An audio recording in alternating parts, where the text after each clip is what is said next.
Claypoole. I'm a partner with Womble Bond Dickinson, which is a big transatlantic law firm, and I'm speaking to you from high above lovely Atlanta, Georgia right now.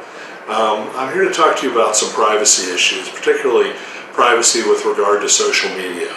Who am I to talk to you about this? Well, I'm essentially a privacy lawyer or a data lawyer. I do work with data. I help people and companies meet their obligations with regard to privacy and data security. I've been the chair of the Cyberspace Law Committee for the American Bar Association, and I write and work a lot in this space, co-author of such books as Privacy in the Age of Big Data and Protecting Your Internet Identity, Are You Naked Online? Which, by the way, are both available in paperback, although the hardback makes a great gift. So, so I have been dealing with privacy for well over 20-25 years at this point. And we've seen a lot of growth in that area in this time frame. One of the interesting things historically is how much life is different now than it was 25 years ago with regard to the information about you that is out there. So some of what we're going to talk about is briefly look at the history, then briefly look at what the cost is of free. When you accept something for free, what is it you're really accepting? What are you paying for this? We're going to look at how and why data is collected. We're going to look at how and why, or what is used with that by that data, and who else can use it aside from the basic people that you know are collecting it. Then we'll talk a little bit about, do you care, and why should you care? So this is a major driver of our society right now, but it didn't used to be that way. Really, in the last 25 years, we've seen a number of revolutions. One of them is the digitization revolution. In other words, everything's reducible to numbers right now. I mean, this video that you're seeing right now is purely done on a digital media, and will be edited on digital media, and you will see it from a digital media. But that wasn't even available 25 years ago. So we've got more things moving into that area, and on top of that, we've had a revolution in the cost of storage. In that the cost of storing all this media has gone down over the years. So we can obviously store and therefore use much more information than we used to have. And keep in mind that lots of basic information about you used to be available. Even things that were available public record were hard to get. I mean, I remember I worked for my dad's law firm when I was in the 70s in Ohio, and actually not far from EF Hutton headquarters there in Springfield. And if you wanted to take a look at your house and what you paid for it and the information about it, you had to go to a certain floor of the county building. You had to look at about a 75-pound book and find the information in that, and take that information and go to a different floor of the building and go look in a different book and eventually get all the data you wanted. But it took a lot of work, and it took about an hour's worth of somebody's time.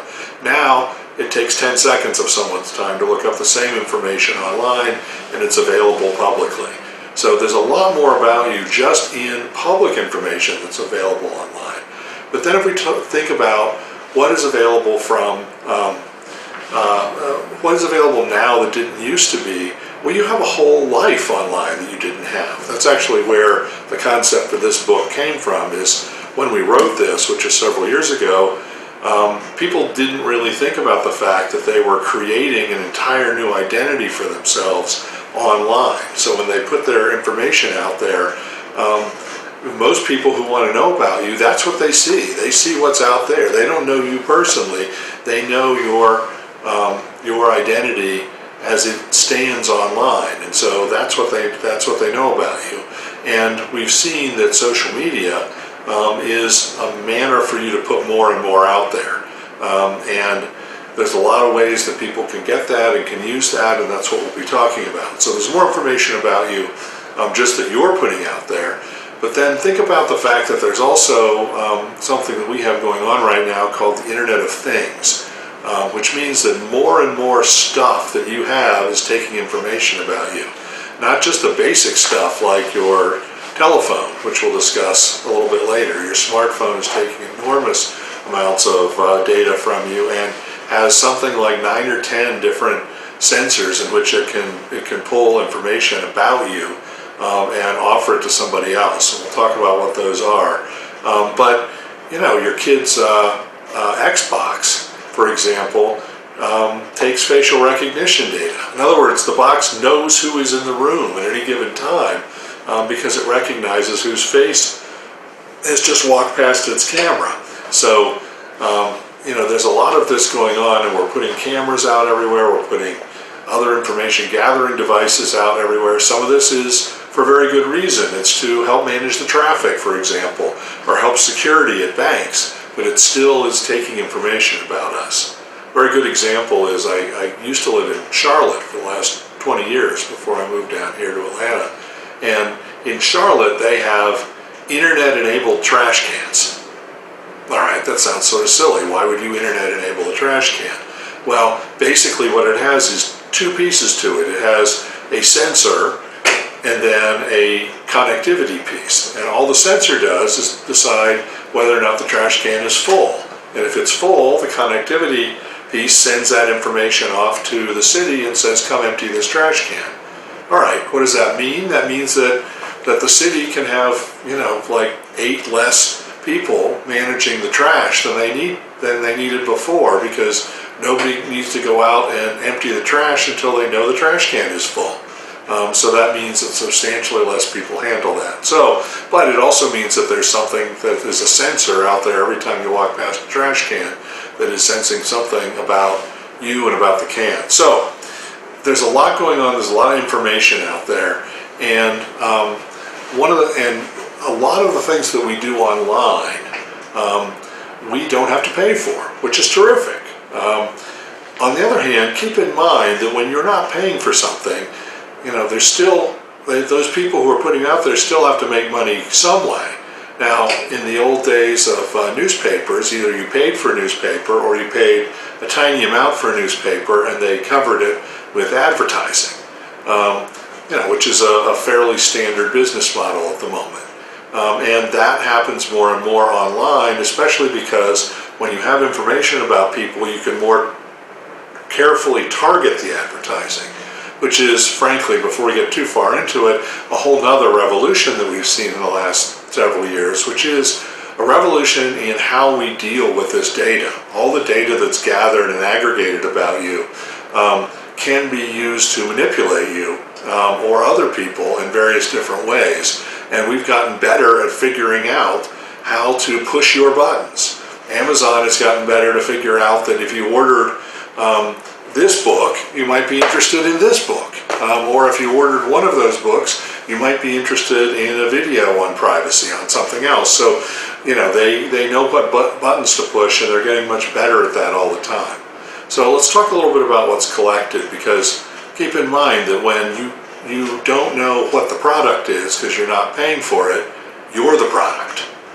And that is how businesses look at things online. Let's think about a transaction, for example. Let's just say that you decided tomorrow that you're going to buy a pair of boat shoes for the summer, and that you were going to buy them at LLB, for example. And so you would go online, you order the shoes that you wanted, you put in your credit card, you tell them where to send it, and then you'd be done. And that information would all be held by LLB. And it's held for good reason, because they're going to need your payment information to actually pay for the item, and they're going to need your address information to get the item to you. So those are an important part of the transaction. But think, in this country anyway, who owns that data? I mean, do you own that data? It's data about your transaction. It's data about your credit card and your financial information, and it is specific information about where you live. Well, not really. I mean, certainly you have a right to the data and a right to use the data, but in that transaction, lots of other people get the right to use that data too. I mean, LL Bean gets that data, obviously, because you've just given it to them. However, their bank and your bank has to make the payments work, so they all have the information about the transaction. And if you did it on your phone, for example, think about who knew about that transaction.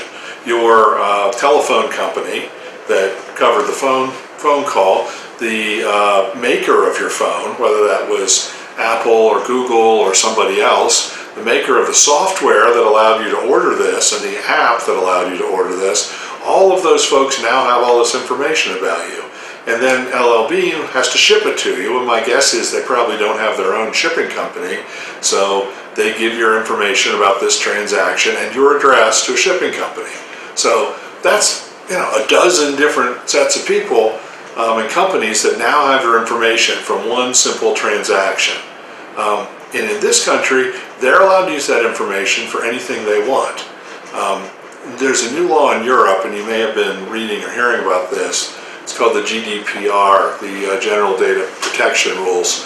And basically it makes a little more firm and solid the European position, which is that in that transaction, that LL Bean would be allowed to take your data if you're a European customer and only allowed to use it for the transaction, and then they could not use it for anything else. But that's not how we work here in the US. So LL Bean could take that information and sell it to others, and they can use it for their own purposes. So, let's talk a little bit about, how this data is collected. The transactional stuff we just discussed. Social media is interesting because you put your life out there on social media. I know one of the things that was interesting happening not too long ago was the British announced a new head of their spy bureau and announced actually who it was, and it turned out that his wife had a Facebook account, and you could find out all sorts of information about them, their family, where they vacationed, what their kids were doing at any given time, what they were interested in. It's a really bad idea for the head of your spy bureau. And it's probably not a good idea for you either, because whatever you put out there can be looked at and used by a number of other people, and you're not exactly sure who's looking at it necessarily. So one of the things that you want to make sure you do when you're on social media is to, if you're actually putting your life out there and details about your life, to keep it private, to keep it within the group of friends that you want to see that, so that not everybody can come along and see how interesting you or your children are, or what you're doing, or where your vacations were, or when you're gone from your home, or any number of things like that. But that's part of the issue with social media, is that people put lots of information on the social media that is perfectly reasonable for their friends to look at, for their family to look at, but turns into a problem if you have other sets of people watching it. And let's keep in mind when we're talking about this, what types of information can be collected. As I said earlier, if you think about your smartphone, it collects a number of types of information because it has a lot of different sensors. Keep in mind that it can look at your face. And we were just reading recently, according to the Seattle newspaper, Facebook is actually looking at your face and taking biometric readings of you with the camera on your phone. It can turn the camera on, it can turn the camera off. And there's a microphone on your phone, which can be turned on and off at almost any given time. There is, importantly, a GPS signal on your phone. There's actually, 4 different ways that you can tell where somebody's located based on their cell phone. I mean, there's cell tower pinging that actually goes with the phone part of it. There's the GPS signal from the computer part of it, and then there's connectivity to Wi-Fi, which is noted locally where you are by the Wi-Fi that you check in, which is why the mapping programs want you to be on Wi-Fi, because it makes them more accurate, and because they know as you drive by certain Wi-Fi outlets precisely where you are and how fast you're going, for example. And then you can also do some of the same thing with Bluetooth, although that's a lot harder, and and you have to actually be up close to make that happen. But it also has a gyroscope on it. It can tell how you're holding it. It can tell, as I said, how fast you're going in a vehicle. Any of this can be collected, and if it can be collected, it can be used for lots of different information and lots of different purposes. So, all of the mobile information is captured and dropped into a number of different databases, and ultimately by many of these companies aggregated into a big picture of you. And what's important right now, and it's very interesting in this field, because as I've said, I represent lots of the companies that are taking this information, so I see what kind of thing happens. And some of the stores, for example, have Wi-Fi set up so that they can monitor you through your phone going around their store, to see if you spend a lot of time looking at the sweaters and you don't buy a sweater, you're likely to get a coupon for a sweater soon. So that this is something that they're following you around, looking at and doing. But the real holy grail for these marketers right now is what they call cross-device connectivity. So in other words, they want to know that the TED that is coming in on this cell phone is also the TED that is using this smart TV, that is the same TED that is using this computer, that is the same TED that is using a different computer at work.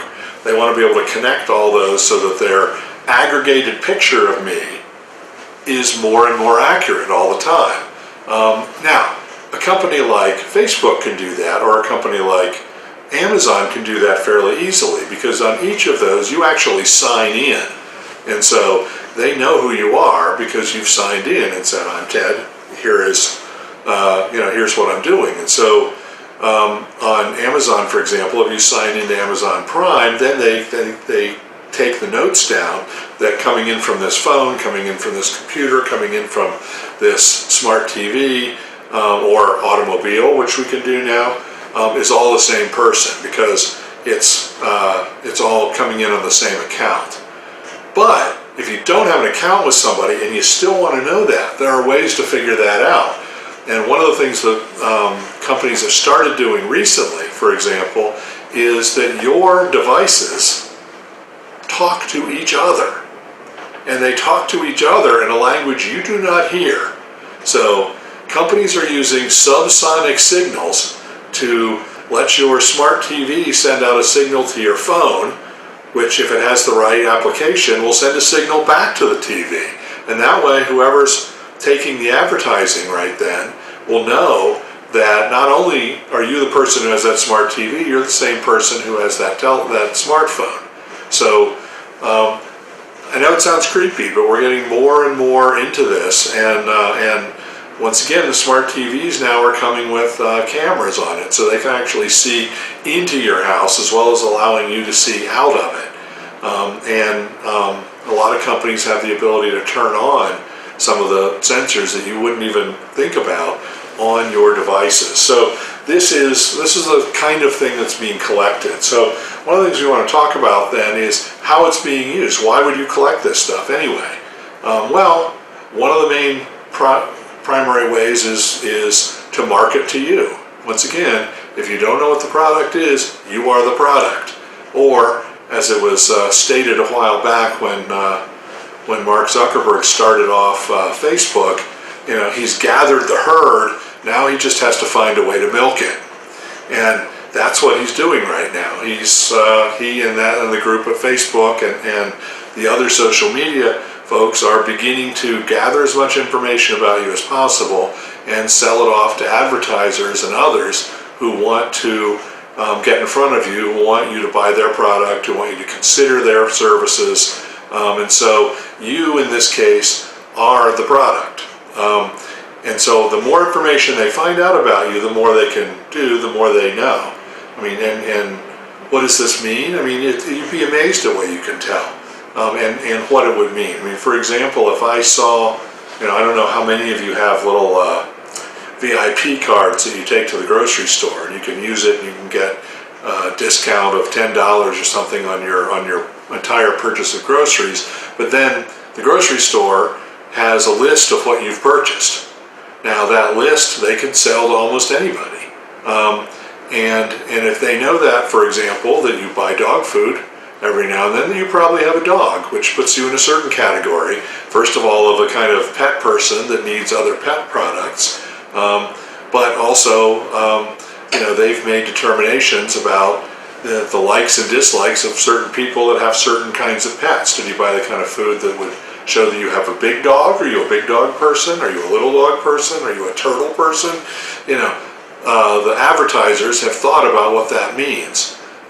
Similarly, if you buy diapers on a regular basis, you probably have a baby. And if you have a baby, that means there's a lot of stuff you need now, and there's a lot of stuff you're going to need in a few years. And so they take that information down and they use it to market to you. Now, they not only use it to market to you, but they use it to market you to other people. So they can take that information and send it to others, and then those guys can collect information from the grocery store and from what they're seeing online and from 2 or 3 other places, maybe some public record, what you paid for your house, what zip code you live in, what kind of equipment you have. Are you the kind of person that has the most expensive car, for example, that allows you to access the internet from that? Well, maybe I'm thinking that you're willing to spend more money on my product if that's the case. So these are all things that are thought about, and you in some cases are being marketed to. In other cases, you are the thing that they are marketing. So keep that in mind, and keep in mind that there are other types of people that can use this information too. Right now we're just talking about the people that are gathering the information and building these databases about you. But when you are active online, there's a lot of data about you that you're not sure that it ought to be out there. For example, if you put out on your Facebook that I'm going to be in Tahiti for the next 2 weeks and looking forward to my great vacation, it notifies anybody that's interested in breaking into your house that your house is going to be not watched, and it should be a good time to do that. Similarly, if you have lots of pictures of your house, of your cars, people get an idea of what's going on in your life, what your lifestyle is, and they can use it against you. So there's certainly third parties you don't even know about that may do that. But think about the people in your lives that you actually do know about that could do that, and don't believe that it's not being used against you by people that that you wouldn't have thought of. I mean, your mother-in-law, for example. There's a lot of things you may not want your mother-in-law to know about, or know about you, or know that she would start making judgments about you. And what about, if you're single and your future mother-in-law, you're engaged to somebody, what information you put out there is being reviewed and evaluated by people that are looking to have a relationship with you, or to build on the relationship with you, or to figure out whether they should just cut this relationship off and run away. Same thing with employers, for example, and prospective employers.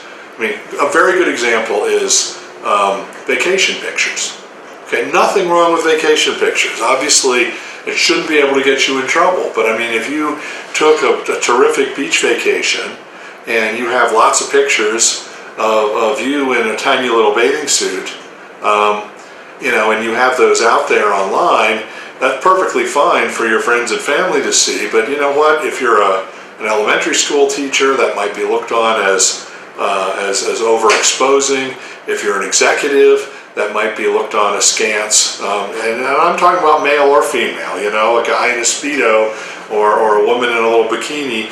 Once again, there's nothing wrong with it on the beach, in the circumstance, perfectly fine. And yet, if you put that stuff online, you have what was called in Seinfeld years ago, worlds collide. We all have sort of different worlds in our life. And sometimes when those worlds collide, it's problematic, because the rules for who you are and what you do and the kind of respect you need and deserve in work life, for example, is very different than what it might be in your home life, in your life with your friends. And so when those things combine and collide, it can really be a problem for you. And you could have a prospective employer that might say, I don't want to hire this person because I'm not sure I trust their judgment with this wild t-shirt that they wore on vacation last year, or that they're willing to, step out and show so much of themselves in this, in this vacation shot online. I mean, so there are people making judgments about the things that you do all the time when you put this stuff out, and it's not necessarily just bad guys or companies or governments. It can be the people in your life. So we're sort of near the end of this, so I want to talk just very briefly about, should you care? I don't know. I mean, that's really up to you. And I was telling the folks at EF Hutton recently, and I've told some others, that I've fairly recently sort of switched sides about where I am on this.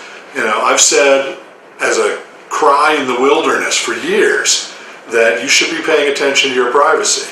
And that if we don't pay attention to our privacy and we don't insist that our state government, our federal government make changes to protect us so that this information can't be out there for everybody if we don't want it to be, that this information can't just be taken by companies when we put it out there, that really that more of our information should be protected. If we don't do that, I've said since 2000 or before, in the 90s, if we don't do that, then we're going to lose the right to it, because sooner or later business is just going to build up such an economy around our information that it's going to be hard to take it away from them. Well, I've been yelling that and yelling that and yelling that, and in between, 2 books and 75 articles and 300 speeches and on and on and on over the last 15 years, I've been saying the same thing, and it hasn't changed at all.